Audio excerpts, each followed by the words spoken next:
경향신문 정치부 박순봉 기자 나오셨습니다. 안녕하십니까? 네, 반갑습니다. 마다가스카르가 어디 있는지 알아요? 아까 밖에서 듣긴 들었어요. 어디예요?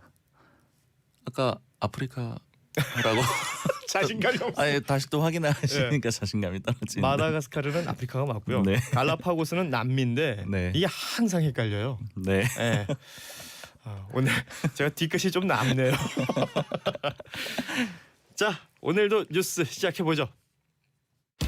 서울 여의도의 한 맥주집에서 호프회동을 연 새 당 원내대표는 모두 국회 정상화를 위한 해법을 찾아보겠다고 입을 모았습니다.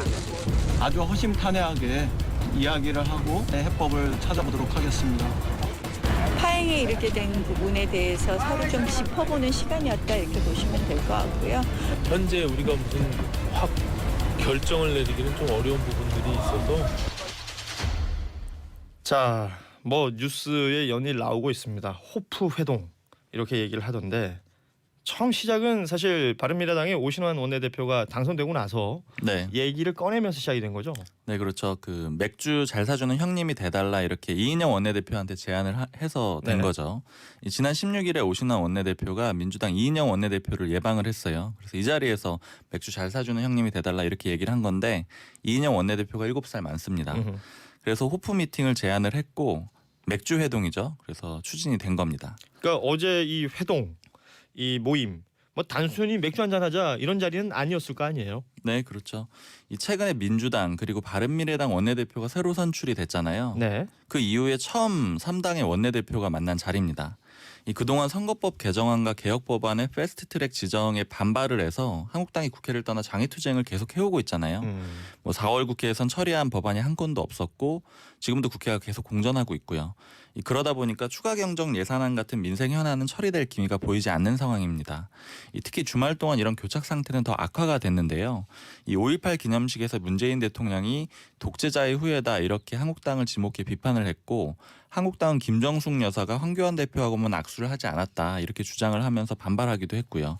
그래서 이런 상황을 좀 극복하고 국회 정상화의 계기를 만들어내야 되는 자리가 어제 호프 타임, 호프 미팅이었습니다. 네. 어제 민주당 이인영 원내대표는 아침 최고위 회의에서 이 맥주를 뜻하는 호프가 아니라 희망을 의미하는 호프가 돼야 된다 이렇게 말하기도 했었고요.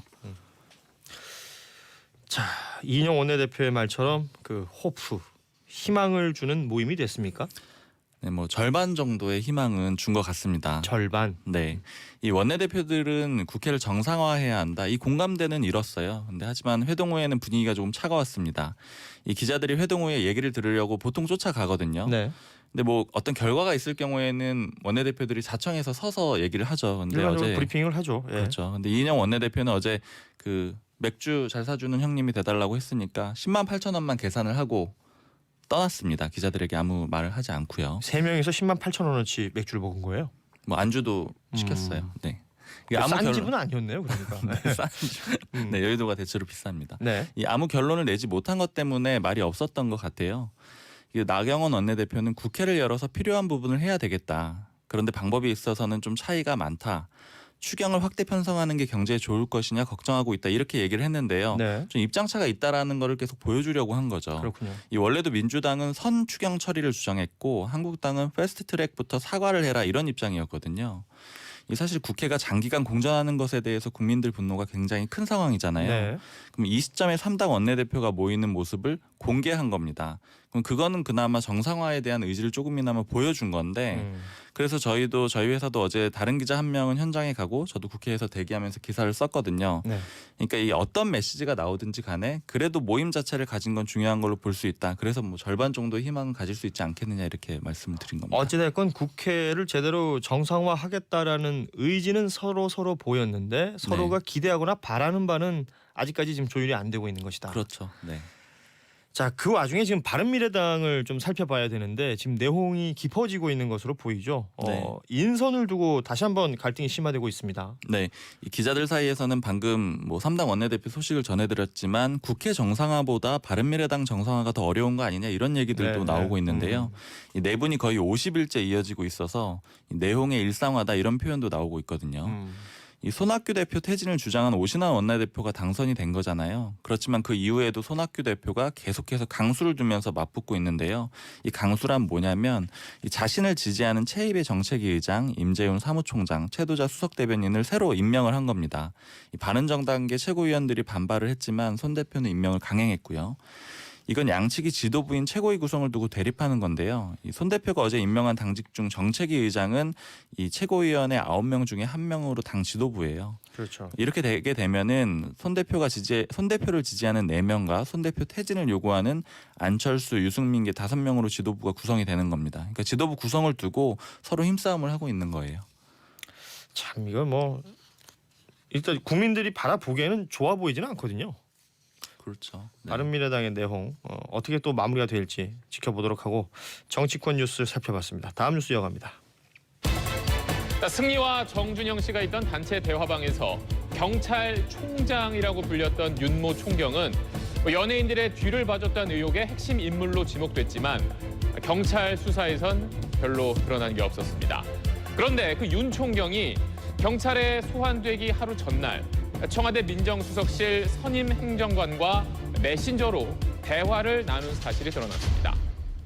자, 지금 뭐 들으셨습니다만 이 버닝썬 사태에서 경찰총장으로 이른바 네. 불렸던 윤 총경, 이 사람과 청와대 유착설 SBS가 단독 보도를 했어요. 네. 이 가수 승리와 정준영의 단체 대방에 자주 언급됐던 사람이 윤총경이잖아요. 네. 그 뒤를 봐준 인물인데 이 어떤 의혹이 있냐면 윤총경이 민감용 경찰청장과 청와대 비서관들의 저녁 모임을 주선을 했고 이를 민정수석실 선임행정관에게 보고했다, 이런 보도를 SBS가 한 겁니다. 이 경찰청은 SBS 보도 이후에 시기와 자리가 부적절해 보여서 참석하지는 않았고 모임이 취소됐다, 이렇게 해명을 했거든요. 네. 그러니까 모임 주선이 있었다는 것은 인정을 한 겁니다. 게다가 지난 3월 14일에 민청장이 국회에 출석을 해가지고 김학의 전 차관 성범죄 동영상에 대해서 언급한 적이 있는데 그렇죠. 그때 윤청경과 민정수석실 선임행정관이 서로 의견을 교류를 했어요. 뭐라고 했냐면 윤청경은 민청장이 잘하지 않았냐 이렇게 물었고 행정관은 좀 더 세게 했어야 됐다, 이렇게 답했다고 합니다. 뭔가 이렇게 연결이 돼 있다라는 정황들은 나온 네. 것으로 보이네요. 그래서 유착설이 나오는 거죠. 자, 이게 그런데 이제 더불어민주당 정부 청와대 이렇게 당정청이 검경 수사권 조정에 대비해서 여러 가지 개혁 방안들을 발표했습니다. 네. 좀 짚어보도록 하죠. 네, 어제 당정청이 발표한 내용을 한마디로 요약하면 공영 경찰을 막기 위한 경찰 권한의 분산이다, 이렇게 말씀드릴 수 있을 것 네. 같아요. 이 당정청이 개혁안 발표까지 나선 거는 패스트트랙으로 지정된 검경 수사권 조정안이 통과가 되면 이 경찰 비대화될 거다, 이런 우려가 나오기 때문이거든요. 그 검찰 쪽에서도 계속 반발을 하고 있고요. 그것으로 지금 반발, 비판하고 있는 것이죠. 네, 이걸 좀 불식시켜 보겠다, 이런 의지로 해석이 됩니다.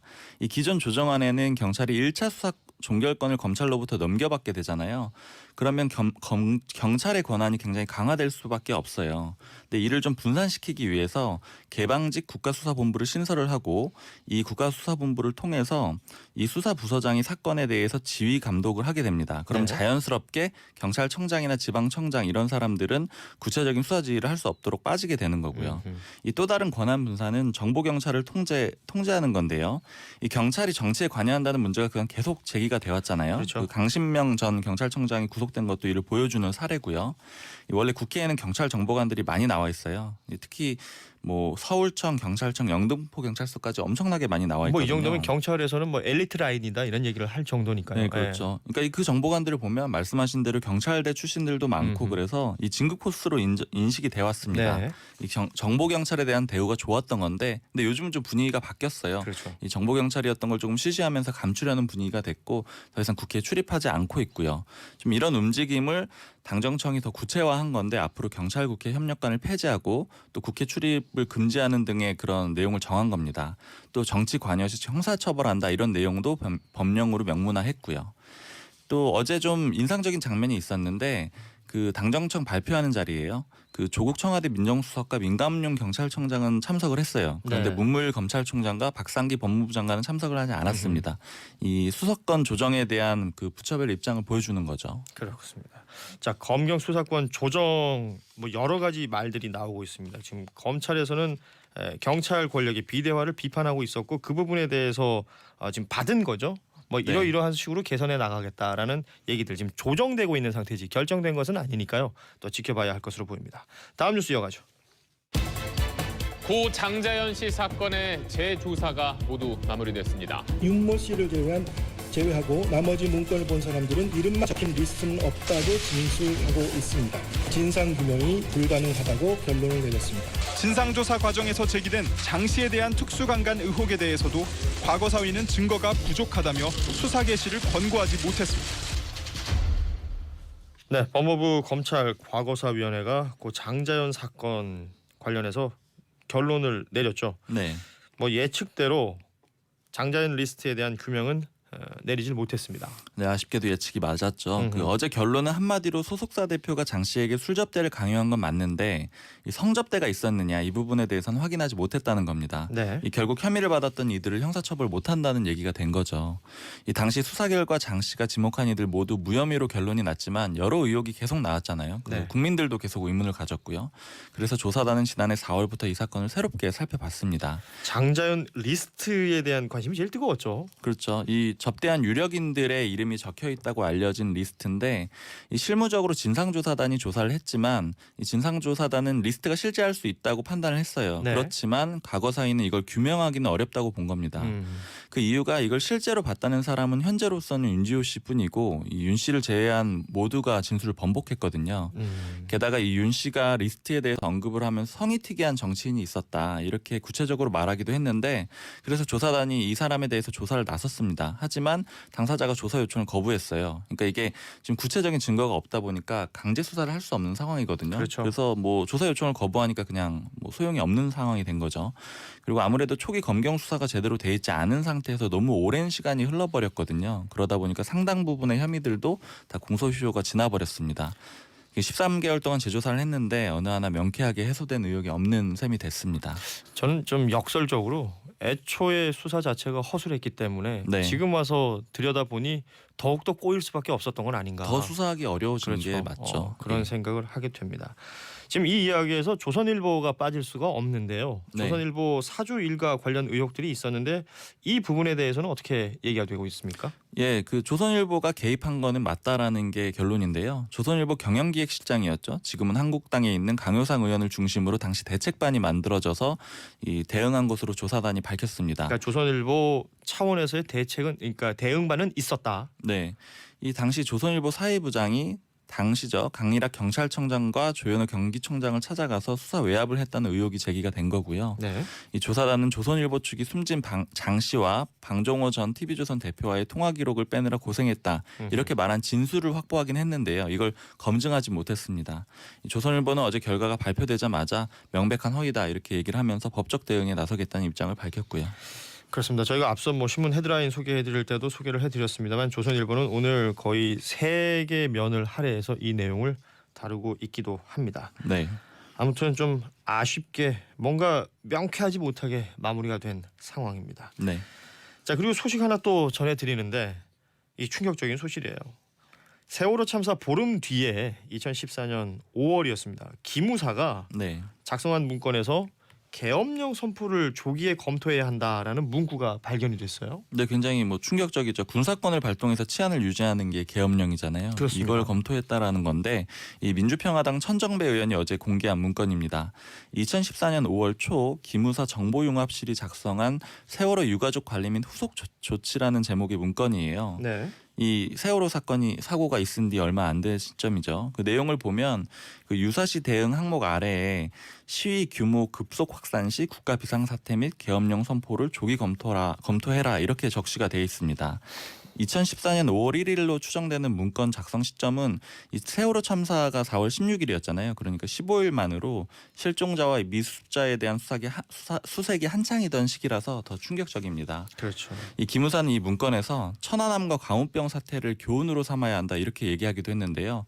반정부 시위 확산 조짐이 감지가 되면 초기 진화의 가용 역량을 총 집중해야 하고 그다음에 국가 비상사태 계엄령 선포를 조기 검토해야 한다 이렇게 밝히기도 했습니다. 그러니까 어떤 상황이 벌어졌고 국민들이 거리로 쏟아져 나와서 국민들의 목소리를 내고 있는데 이 상황을 군사력으로 뭔가를 해결하려고 했다. 네. 이거 진짜 좀 이건 정말 도대체 국민들을 뭘로 생각하고 있는 것인가? 사실 상상하기 어려운 그러니까요. 일이죠. 지금 예. 시대에서는. 아무튼 이런 문건이 발견이 됐다라는 내용들이었고요. 짧게 하나만 더 보도록 하겠습니다. 트럼프 대통령이 어제 네. 그 하노이 북미 정상회담 관련된 이야기를 언론하고 인터뷰를 했는데 새로운 얘기가 있었어요. 네, 트럼프 대통령이 폭스뉴스와의 인터뷰에서 이란의 핵 보유를 허용하지 않겠다고 밝혔는데요. 그 과정에서 북한의 사례를 언급하면서 얘기가 자연스럽게 나왔습니다. 그 트럼프 대통령은 정상회담이 열린 베트남을 떠날 때 그 김정은 위원장에게 당신은 합의할 준비가 되지 않았다 이렇게 말을 했대요. 네. 왜냐하면 그는 이게 김정은 위원장이죠. 핵시설 한두 곳을 없애길 원했다. 그렇지만 그는 5곳을 갖고 있다. 이렇게 설명을 했습니다. 그러면서 트럼프 대통령이 나는 나머지 3곳은 어쩔 것이냐 이렇게 말을 했고 그 나머지 3곳을 놔두는 것은 좋지 않다. 합의를 하려면 진짜 합의를 하자 이렇게 말했다고 했어요.